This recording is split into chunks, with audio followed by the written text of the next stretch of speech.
Hello and welcome to Have Your Say. I am your hostess today, Diana Robertson, who is president of the NAACP Main Line branch. And our guest today is Carol Merrill-Bright, who is a retired English teacher. Welcome, Carol. Thank you, Diane. So why don't you tell us a little bit about yourself? Since it's Mother's Day is coming up, I sort of thought that my reality is that I am a product of a long line of strong Strother women. Okay. My great-great-grandmother left her home in Virginia in the 1880s after her husband died, moved to Pennsylvania, was one of the founders of a church, had her own laundry business, and raised a family. Okay. And so I sort of think back of all the women after her, and I have been a Ardmore resident all of my life. I am a retired teacher from Philadelphia School District after 37 years. Okay. And I've taught on different levels, and I'm a wife, a mother, grandmother. And I do what I can do in the community and in our church, and a lifelong learner. Great, Okay. great. And so as you mentioned, we are talking about celebrating mothers, and of course that's something we should do every day, but you know, we do take that extra time on the second Sunday of May every year, which has been designated Mother's Day. And in order to do that, and in your case, your mother is not only a matriarch of your family, but is a church family, Zion Baptist Church. She's a matriarch of that family as well. And so what are your thoughts about that and that longevity of having your mother around? In some ways, I don't take it for granted, but it's my only reality. I've always had my mother for 70 plus years. Right. And I guess when I thought about this idea, the fact that she and my father had to go through so much to have me, to be a mother. So they were trying for 8 years to have me, and then 7 more to have my brother. And so I think that with my mother, she'll be 105 in October. Oh my goodness. And I think maybe that's her reward for all the time, perseverance, the heartache that they went through to become parents. Okay. And I'm very blessed that my mother is, there are so many people, the longer I've lived, the more I've sort of learned how she touched other people's lives, whether it was in scouting, in church, in community activities. So I think that I'm very blessed that I've been able to have her for so long. Yes. And how has that impacted you being a mother? So you're a mother and a grandmother as well. So how do you believe that has impacted you? Very much so. I mean, you tend to model what you learn and what you see, what you experience. And so many of the things that I do as a mother are based on what I saw my mother do. Right. So the idea of always trying to help out, trying to set good examples. I'm not necessarily like my mother. I'm a lot more adventurous in some way, but my mother's adventurous too. Okay. So I think that it's a good thing when you are blessed to have a mother that you can emulate, that you can take some of the things that you learned in your childhood, in your young adulthood, and then be able to sort of pass them on to your children, to your grandchildren. Right. And I'm just wondering, at 104, the many generations that she's gone through, what does she think about the time period now versus, the time she grew grew up. Yeah. Well, she talks. She'll talk about some of the differences, right? But and you know the cooking, and she remembers the kinds of things that her grandmother and great grandmother, you know, prepared, right? And just the gatherings of the families.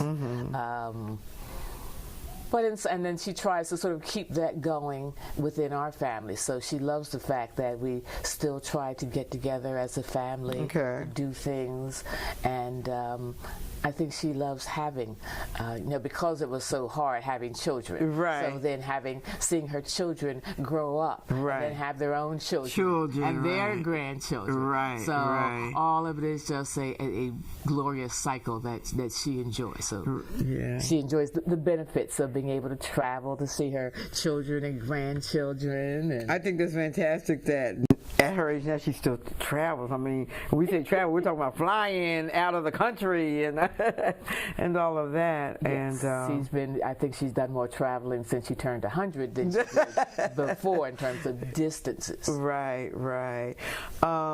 Yeah, because I think, you know, we talk about a lot, just in general, you know, the generational differences, and I know for myself as well that I'm still blessed to have my mother around. Yes, you are. And I have children and grandchildren, and so but when you look at it, and we were having a conversation that although there are a lot of things that are, you know, those important things, especially like you said, the family gatherings, you know, meals together, celebrations of each other, birthdays and other important events. But some folks who unfortunately haven't had that background don't always understand the importance of what that means. And so although you cannot change obviously your past and what you've had, but being able to then foster that now within your own family or develop that as a new tradition isn't always easy if you have never experienced it. And so what would be some of your thoughts, or how would you, if you were mentoring, you know, young people today who become new parents, mothers in particular, you know, what would you say to them if they say, well, you know, that's not my experience, so I really don't even know how to do that, you know? And then today the way people communicate is not necessarily face to face, and being able to talk to each other in a certain way that they want to be around each other, and so everybody just kind of does their own thing. So, you know, how would you mentor folks in a way that they want, that in their mind is, oh, these are things that happened years ago, and I never experienced that anyway, so I'm good with where I am. I think from my own personal experiences, a group of my girlfriends, sorority sisters, we made some decisions when we got out of college that we would do certain things for our children, and as we stayed close, we did certain things, and we celebrated. We had gatherings. We celebrated their milestones, high school graduation, birthdays, and so that whole group of children sort of grew up seeing their mothers, fathers, grandparents doing things as a group. Right. And so I think that was a way of sort of passing down certain things to our young people. And so what I would also do was then to try and bring in some of my students, or some people that I knew, to come to some of our Kwanzaa affairs, some of our graduation celebrations, so they could see a group of adults acting as a village, if you like, to guide, to protect, to sort of love, and just sort of share in life with younger people. And so I think that those are some things that as adults, it's maybe important that we bring in certain people that maybe haven't had some of the kinds of experiences, share our lives, share the positive aspects of our lives with other people in as many ways as you can. And so sometimes sometimes, I guess, in today's society with all the Facebook and all the other things, you know, that's another way to sort of share the positive things that you do in your families, so that other people can sort of see. Because I know certain people didn't have maybe the kind of family life that I had, but sometimes they see what happens in my family, and they're like, I like that. Right. So, and that's great. I think that's wonderful, because if you've never experienced it, well, to try to bring them into the fold, to say, well, here's an option. Here's something you can do, and that part is very interesting, because I do think it impacts young people to see that you can celebrate them in different levels, or bring them in a way to say family. I think saying family in and of itself is important, and family represents that strength when you find yourself weak in certain areas, and friends may not, you know, be the individuals that can help you, but whether it's an adopted family or those you call family, who are looking out for your best interest, can then be that support system. It's ironic you said that, because we named our group, even though we were in a sorority, but we named ourselves the extended family. And so that's what the children have always sort of grown up with that idea. So all of my girlfriends were their aunts. Their husbands became their uncles. And so that concept of family then grew past the bloodlines to the love lines. And I think it's that love that's the key element of what family is. I like that, love line. I like that. So, you know, so in talking about this more, now, what part do you think the church plays or should play as part of that extended family as well? Well, I've lived that. I was born into the same church that my great-grandmother was one of the founders of. So the church, Zion Baptist of Ardmore, has been a part of my life forever. And so when I think about family, there are people who I know or knew, who knew me before I was born. Who loved me and cared for me, who did certain things for me, who taught me in Sunday school. So they became part of the family. So when you get to a certain age, you're a teenager, you go away to college, you're not going to church on a regular basis often, especially if you're away from home. But then the ability to come back whenever you can, or when you are an adult and working, and it's still the same. You are a part of that family. So I think that, and I would hope it would be for most churches, but I know for our church, it is a church family. And there are people who have seen you in so many different kinds of situations, watched you grow up, have been there to both congratulate you or console you. So for me, my experiences, church is just an extension of my family, because it's always been there. And it's always been there in a positive way.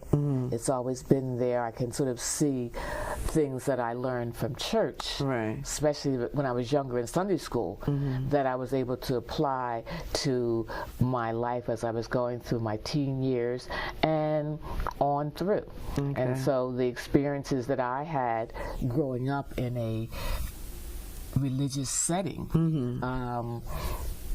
then made it important for me to do that for my own son, so that he also had that sort of feeling of your family is bigger than just those bloodlines, and those spiritual ties can be just as important. Absolutely.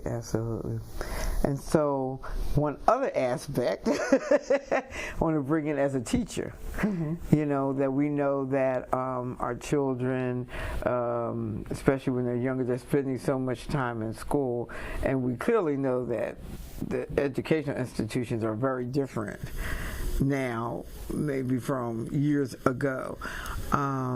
What your experience with actually being a teacher and being able to relate to children with coming out of different circumstances of their home life. I know right now, and I know my sister's a teacher as well, with the younger grades that she's always talking about. That tie of trying to be the teacher, but at some point, bringing in that motherly aspect as well, because of the home life some of the children are coming from is actually making it very difficult for them to learn. And they reference a lot of these as traumatic, these situations. I don't know which grades did you teach, and what did you see as those circumstances, or did you see those kinds of things during the time you were teaching, or do you think it's more now? No. Okay. I was a secondary education teacher, so I taught from 7th grade through high school, and then also on the college level. What I found in those 37 years, and I'm not sure exactly when, certain things dawned on me that teaching was just not a profession, and I learned that it was a ministry. Because it was important that when you talk about passing certain things along, it was important that I tried to pass certain things along to my students, certain concepts. So I taught in Philadelphia. Majority of my students were African American, but I grew up and went to school in Lower Marion, and then on to Penn State. So I was in situations where African Americans were in a minority. And so it was important for me to try to teach my students in a way that I had been taught in terms of holding high standards, in terms of having high expectations. And so part of what my teaching was about, besides the curriculum, I always said I taught English and life, because when you're with young people, you must include in the curriculum, you must make it relevant to what they're dealing with. Absolutely. And so I try to sort of share my love for them. Once you're my student, you're always my student. I also try to share with them, aspects of my life that weren't part of the curriculum, and also to let them know that you might see me anywhere. Never know, exactly. But it was important to during the, I guess it was the late 1990s, talking about South Africa and reading literature about apartheid, because many had never, I guess maybe in the mid 80s, weren't aware of what was going on in South Africa. So those were you teach. Teaching is about relationships, and if you can build relationships with your students, then it's a lot easier for both of you to learn. And it's never a one-way street. You have to be open to sort of learn, and there are times when you have to just stop. There are things that are going on in that classroom or outside that classroom that are affecting your students, and you can't teach a lesson unless you address some of those things. And so just the idea that I felt comfortable, yes, I will come to your house. You can't come to, why can't I? The idea that the education has to have 3 parts: the student, the teacher, and the parent. And yes, I have to call your parent or communicate with your parent. And that was, for some, it was kind of hard. Sometimes, how can you be yelling at us and you have a smile on your face? I said, I still love you, but I don't like what you did. But that teaching is a calling. I agree. And if you're going to be successful at it, you have to love the children as your own. So you have to treat them as you would treat your own children, and have those same kind of expectations that you have for your own. And sometimes planting seeds that weren't there. Yes, you can go to college. Let's start working in 9th grade. Let's take the PSATs in 9th grade and 10th grade and see how you do. See where you are. And then build on that. That's important, and I think that actually segues into my thoughts when you talk about that you personally attended schools in Lower Merion, and we know that we've had a lot of different issues with that. But coming out of the experience of an African American being able to teach, coming out of that experience, obviously is very different from someone who hasn't had that experience, and therefore doesn't necessarily either see the importance of that dynamic in teaching, or is just not capable of teaching that because of either not having learned certain things themselves, so they shy away from it. So therefore, how important is it for then the school districts, wherever you are, to be diverse for the faculty and the teachers? It's extremely important because my experiences in Lower Merion from kindergarten through 12th grade, I received a good education. Didn't know how good it was until I compared myself with other students in college. Right. But there are many situations where I felt ashamed, felt less than, felt that I was not treated as other students were, and some situations I had to fight to change that. Right. In other situations, I couldn't really fight it, but I had to deal with it and choose not to let someone else's expectations or low expectations of me impact what you thought about exactly. yourself. Okay. And then because of that, that's why I chose to teach in Philadelphia as opposed to teaching in the suburbs. Okay. And being at Penn State during the 60s. Okay. And fighting and learning so many things about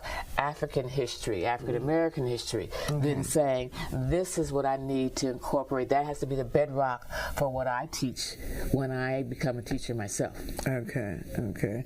And through those struggles and through those times, it was your parents really helpful with being able to shore you up, so to speak, as to who you are, and people are going to say this or that and the other. However, you're being brought up in a situation that you're going to be clear as to who you are. Yeah, you never, it was just sort of a thing. You are, a young lady, you have so much potential, you can do anything that you want.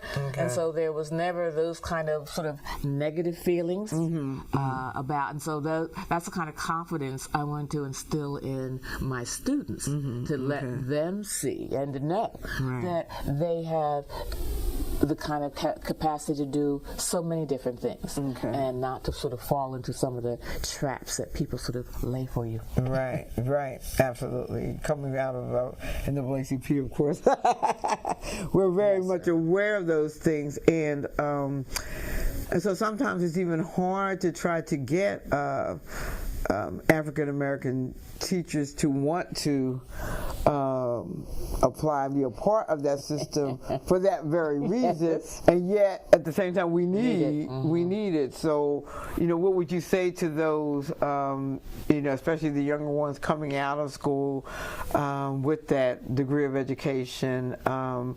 What encouragement would you give to the teachers trying to fight some of those systemic systems as well, that they just I rather go somewhere else than to try to deal with that? I think you have to sort of find out if the person is up for the challenge. Being Black in America, you're always going to have challenges because racism is so systemic. Right. And so I would sort of say to some of the younger educators, if you want to make an impact with a large group of students, Black, white, Latino, whatever, yes, that might be your choice. And so it's sort of a choice that someone would have to make in terms of, do I want to be in this certainly a wonderful type of teaching situation in terms of resources. Right. But you have to be ready for the kind of pushbacks and barriers that people may try to put in your way. So it's like you have to be ready. You have to have your armor on. Okay. You have to have that armor of self-confidence and I'm doing the right thing. Okay. And be able to address these things that you run across, because some people have old-fashioned ideas that aren't true, but they believe it. And so you, in many cases, have to be that example to sort of break down and smash some of those ideas that they have. All right. So it's not for the faint of heart. Right. You have to be willing to go the whole way, but then for your students. Right. Benefit and all the students. Right. And I think that's what's important, is because of helping the students to understand as they're growing in this situation, trying to discern truth and what's real and what's not. And so it's their growing process, that what they might not get at home, that at least when they come to school, that they will get some type of truth as part of their experience. Exactly. So, okay. So that time period has gone by quickly. As usual, but I do think I thank you for your wisdom and the conversation that we've had today, because I think they're mothers in different realms and experiences who struggle being a mother, and I think what is important to know excuse me, is that it's not important that we're not perfect beings. However, that the love, I think the key word you used is being able to love, and to let children know and understand that they are wonderful, and then that they are beautiful, and that they have so much to offer, is so important to their upbringing, and that motherhood is not just limited to the bloodline. Oh, yes. As you say, but it includes that village of women who are mothers, but who are mother-like, who portray those attributes of motherhood. And so, as our viewers go through and think about and consider what it is or how you want to celebrate your mothers, if you are still blessed to have your mothers around, but even if that is not the case, to consider how you can still be a mother figure to those young people who need mothers in their lives. And so, happy Mother's Day to all of the mothers. Happy Mother's Day to all of those of you who will celebrate your mothers. And as you think about it, consider how you want to have your say on this issue. Thank you.